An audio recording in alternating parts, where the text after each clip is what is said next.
Mesdames et messieurs, bienvenue au boulevard, précisément à l'immeuble Arambo.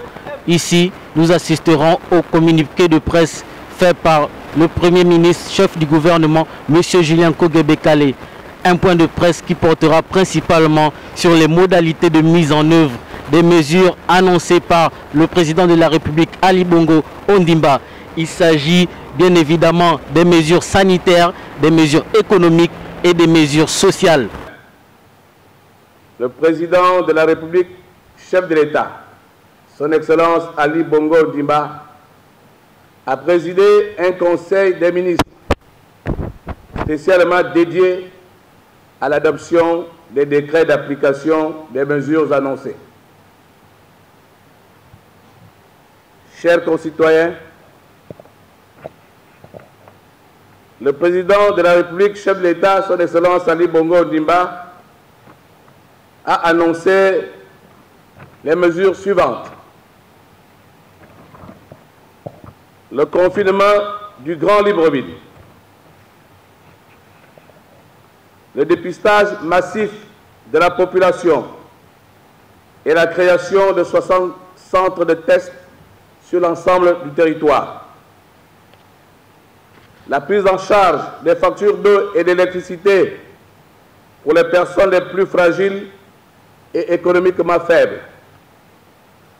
La suspension, durant le temps de confinement, des paiements de loyer pour des personnes sans revenus. La prise en charge par l'État des pertes des petits propriétaires liées à la suspension du paiement des loyers énoncé plus haut. La gratuité des transports publics terrestres assurée par les compagnies publiques. La mise en place d'une allocation de chômage technique. Le maintien des salaires compris entre 80 000 et 150 000 francs CFA. L'octroi d'une aide alimentaire aux personnes en situation de détresse et d'urgence. La réduction des patentes et de l'impôt synthétique libératoire de 50% pour les petits commerces et les entreprises à la personne. La mise en place d'un guichet de financement d'urgence pour répondre immédiatement aux besoins urgents de trésorerie des entreprises. L'instauration d'un moratoire sans pénalité sur les échéances de dette envers les banques pour toute entreprise en cessation d'activité ou en grande difficulté liée à la crise. Les remises d'impôts pour les entreprises citoyennes qui préserveront l'emploi et feront montre de solidarité et d'exemplarité dans la situation de crise actuelle. L'octroi et la défiscalisation des primes exceptionnelles aux employés qui exerceront leurs activités durant la période de confinement. Les membres du gouvernement qui m'accompagnent ce matin préciseront chacun dans son domaine de compétence les modalités pratiques de mise en œuvre de ces différentes mesures. Chers concitoyens, sans céder à la panique et en dépit des mesures déjà prises, nous devons avoir la lucidité de reconnaître que l'évolution de la pandémie dans notre pays est préoccupante. En effet, en l'espace de 3 semaines, notre pays comptabilise déjà 44 cas de personnes contaminées. Selon le comité scientifique que le gouvernement a mis en place, comité scientifique composé de spécialistes reconnus, notre pays se trouve aujourd'hui au stade 3, stade de la transmission communautaire du virus, selon les critères de classification de l'OMS. À ce stade, le virus n'est plus importé, il circule entre nous. L'état d'urgence suppose le couvre-feu. Il y aura un couvre-feu de 19h30 à 6h du matin. Les gens restent chez eux et circulent selon les modalités fixées par le ministre de l'Intérieur et le ministre de la Défense. C'est la première chose que vous devez savoir. Nous sommes en confinement. Chacun reste chez lui. Nous ne sommes pas dans une position où les gens se baladent.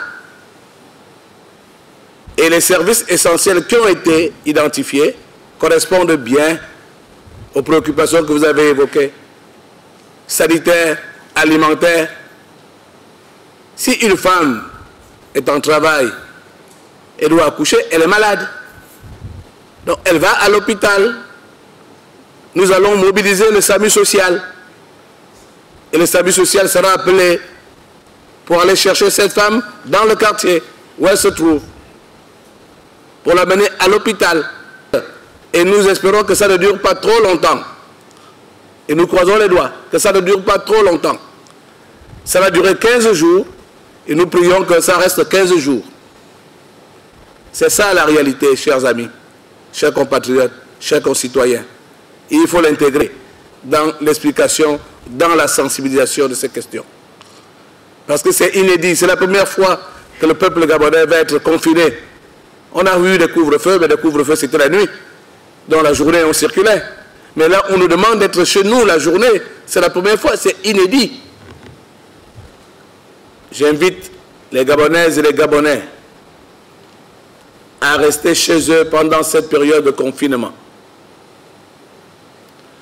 À ne se déplacer que pour les déplacements essentiels. Pour le gouvernement, déplacement essentiel, c'est la maladie. Se rendre à l'hôpital ou à la pharmacie. C'est se rendre au marché ou à la supérette pour acheter de la nourriture pour subsister pendant cette période difficile. Les visites aux parents sont également suspendues. Ce ne sont pas des déplacements essentiels. Les visites aux amis sont suspendues. Les forces de sécurité, dans cette période d'état d'urgence, sont autorisées à rentrer dans les domiciles pour s'assurer que les gens, que les compatriotes respectent les mesures barrières. Il n'y a pas de baptême, il n'y a pas d'anniversaire. Cela doit être bien compris par l'ensemble de nos compatriotes. Tout est bien qui finit bien. Le communiqué de presse fait par le Premier ministre chef du gouvernement, M. Julien Kogue-Bekale, s'est très bien terminé. Il a notamment déclaré l'état d'urgence. Le Premier ministre chef du gouvernement était accompagné de plusieurs ministres qui sont venus pour détailler tous les points émis par lui lors de son discours.